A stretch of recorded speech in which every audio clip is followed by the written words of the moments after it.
Hello, hello, hello. Um, get this working.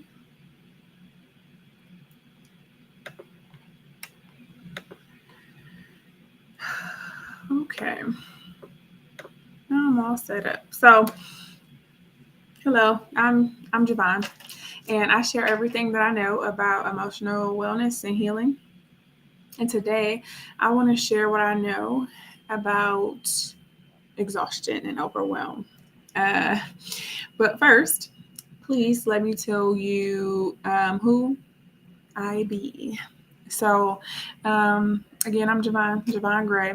I help folks go from letting their mood be dictated by what happened to them to becoming the force that dictates what will happen next.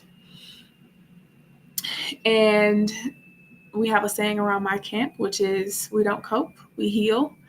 And speaking of what goes on my camp, um, I have an intensive coming up that I'll get into more details later, but I do want to open up with an invitation um, to an experience that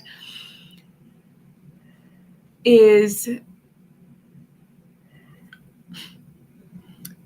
it is designed to help decrease overwhelm. What I have found is that most of the time my clients don't truly enjoy everything that they worked so hard for. Right? So like you get caught up in the hustle and bustle of the do, right? Of wearing all the hats that you focus on all of your roles. And so when your to-do list rolls in or gets loaded up, you feel completely drained and wiped out, right? This program, this experience is designed to help you to clear your mind, to take your break, right? Without feeling guilty or like, um, something bad will happen. You'll go broke, your marriage will end, your mother will die, we carry these big weights on our shoulders, like, or my baby will die, whatever the case may be. It, in general, is designed to get you to the place where you can create the space that you need in order to feel more present and grounded. Um, because we wear a lot of hats in this camp, right? It's not meant to like overwhelm you, like to be a list of, you know, 45 methods that you need to complete in order to get to that point, in order to actually clear your mind, right? So it's designed to be very straightforward and not take up all of the time in your day, not to really take up any time at all, right? This is the deal. Right now, as it stands, I have 7 spots left at the holiday rate. And so I'm going to tell you right up front, it's a $55 experience. And I'll give you more details later on, but I did want to open up with that. The link to join will definitely be in the chat, so y'all can check that out. But we can definitely get back to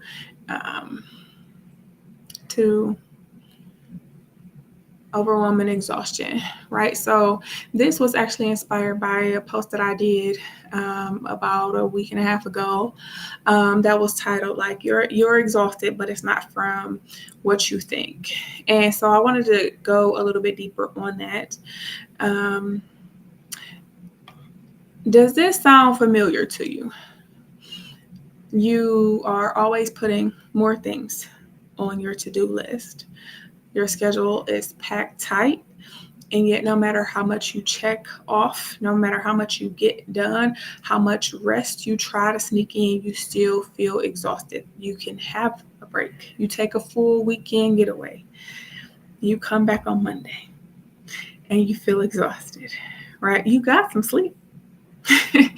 uh, and you still feel exhausted. You were able to completely unplug and you still feel exhausted. Well, what if I told you that exhaustion probably is coming from what it probably isn't coming from what you're doing, but from what you're avoiding? So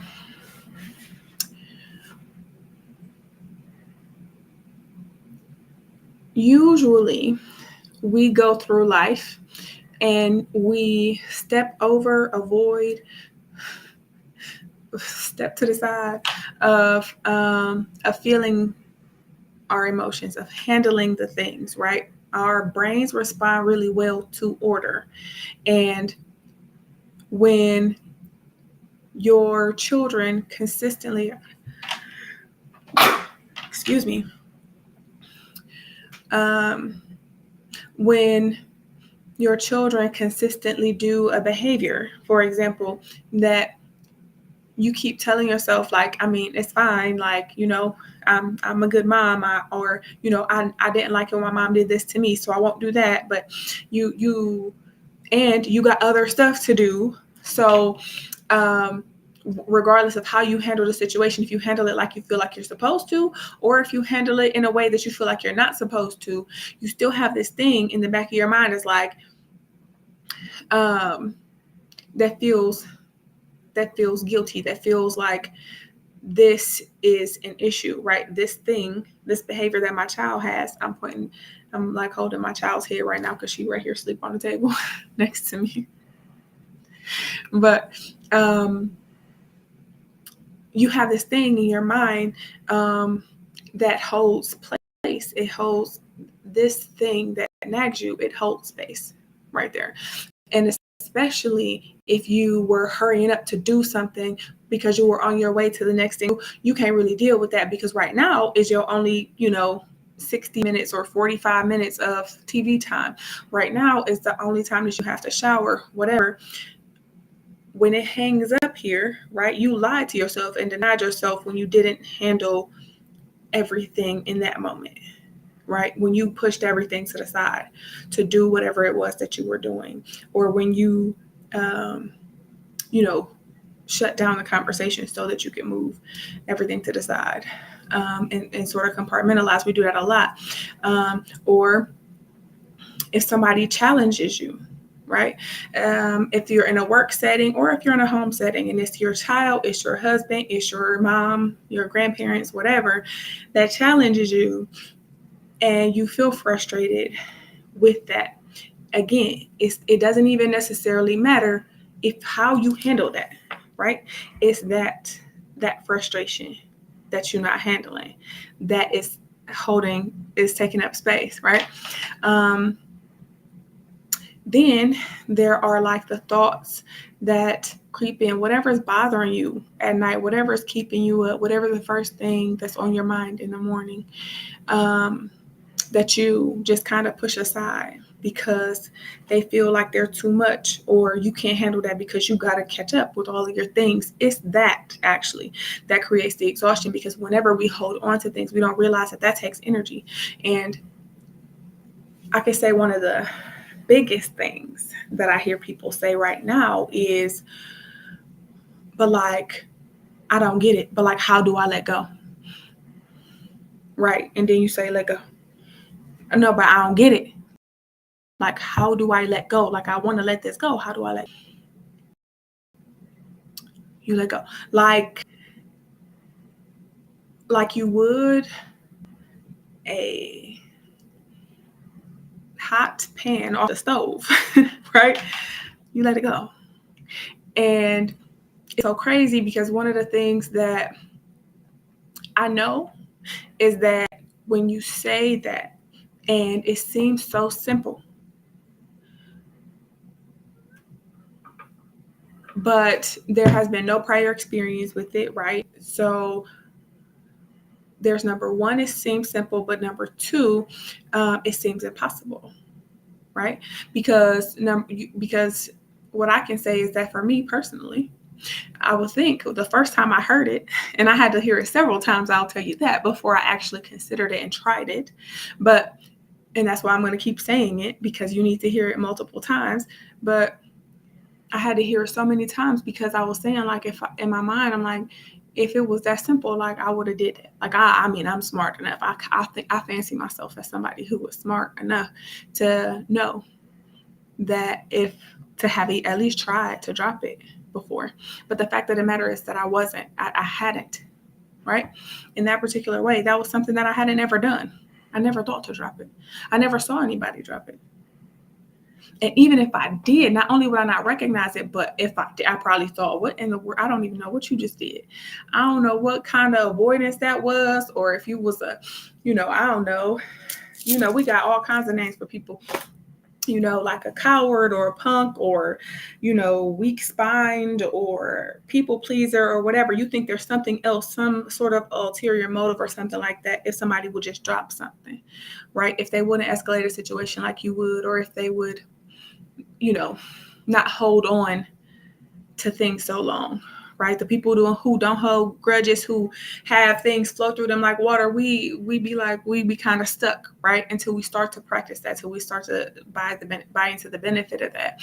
And I know that this is a concept that you can't just talk about it, right? Like I can tell you, and I hope that you try to just let something go, because like legit, that's it. That's the whole thing. Boom, mic drop. That's it. You ain't got to come back.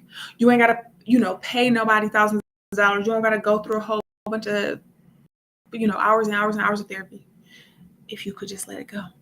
But the fact of the matter is that you can't just, apparently, for most people, because then come all the questions and the doubts and the this is and the that's, because that is what the anxious mind does.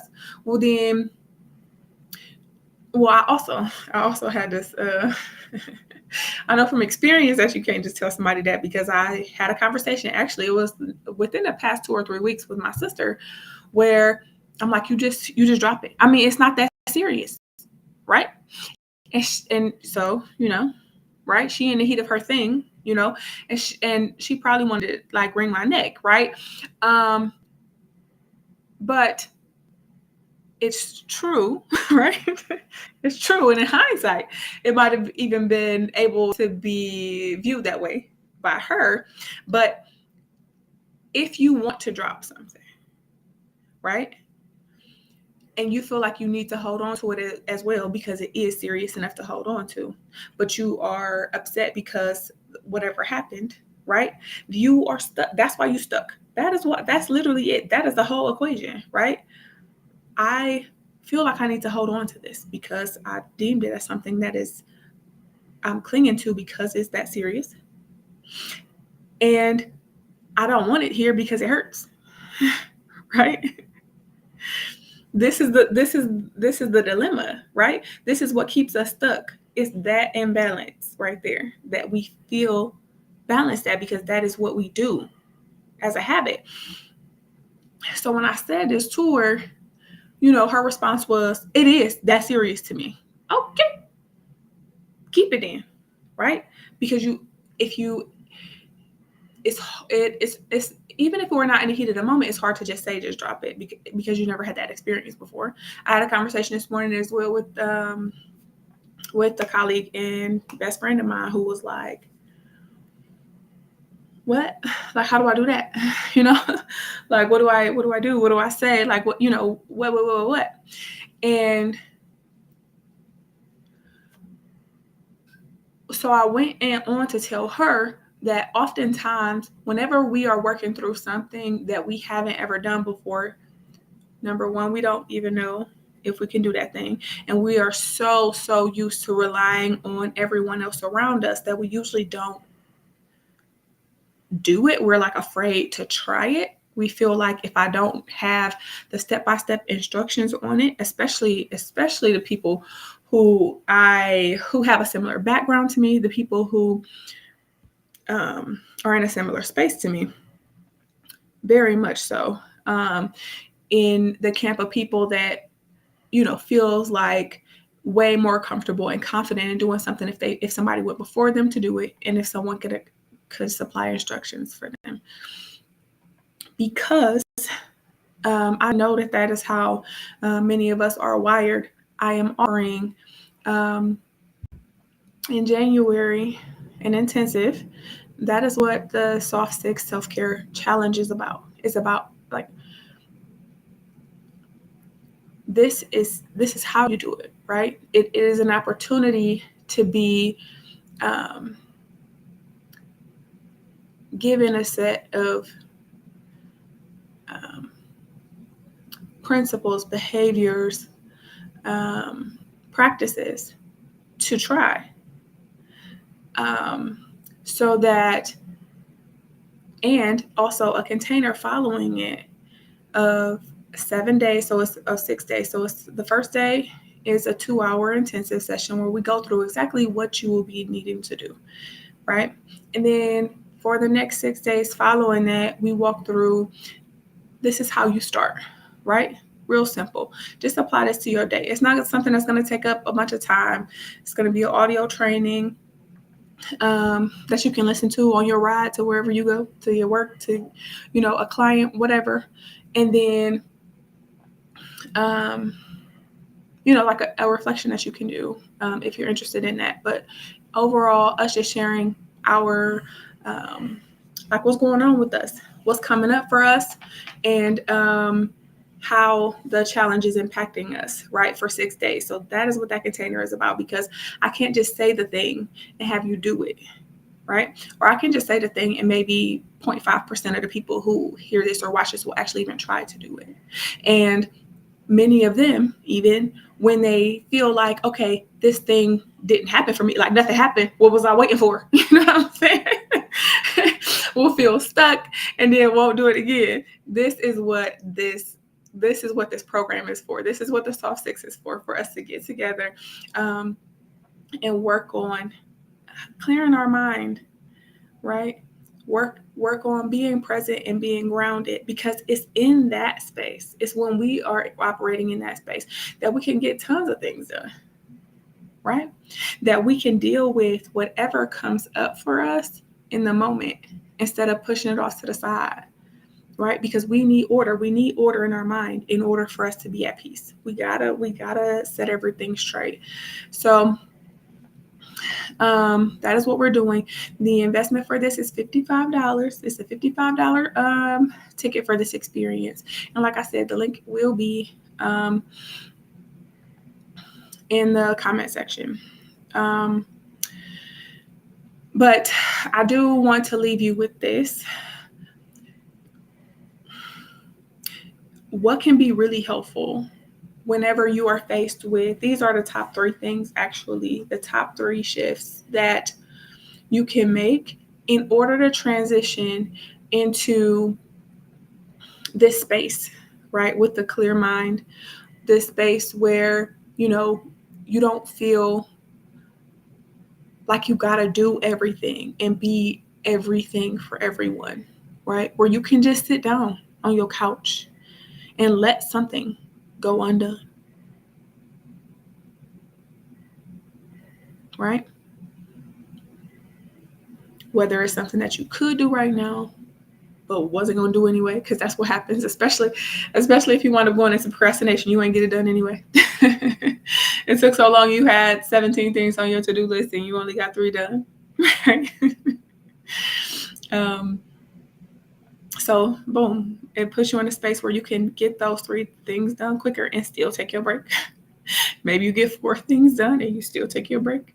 But the key here is that when you take care of yourself, you put yourself, you optimize all of your functions, all of your mental functions, all of your physical functions. And so, anywho, here's the 3 shifts that you can make.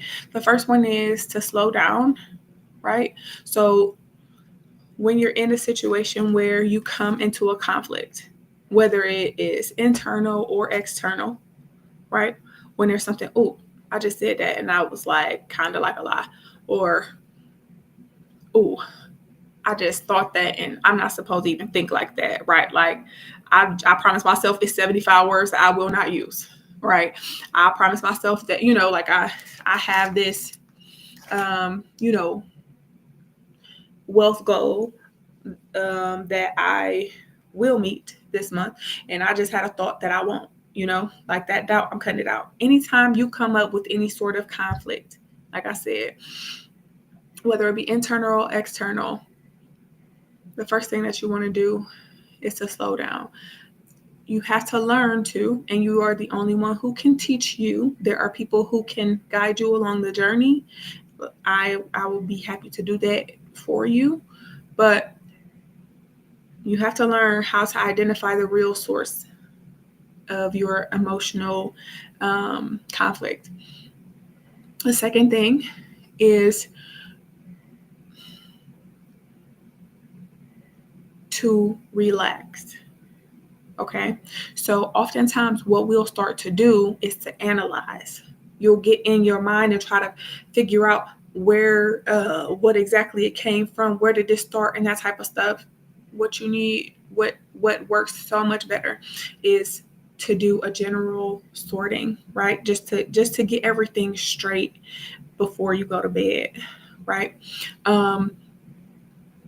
Then the third thing is to shift patterns. So you want to understand the why behind your behavior, right? What's the emotional source? What's the source of the emotional conflict? And then once you understand that, you pause, right? You pause and sort. It's then that you can create the space for doing something new in that moment, right? And the new thing, it's not just the sorting, but usually once you sort it, you'll find that there's either nothing for you to do, or that there's something for you to do, and then you do it immediately, and then you don't really have all of that stuff going on. So again, I just want to invite you. This is exactly what the Soft 6 Self-Care Challenge is designed for. In just 7 days, we'll focus on slowing down, on noticing what's really driving your stress, and then we'll take the small intentional steps toward a clear mind. You'll learn how to stop reacting, how to start regulating, and how to reconnect with yourself in a way that feels doable, even in your busy life. So, if you're ready, join us for 7 days of guided self-care, emotional regulation, and practices that help transform how you're feeling at home, how you're feeling with family, how you're feeling at work, and how you feel in your own skin. If you want more information about this, just shoot me a DM with the word soft, and I'll answer your questions.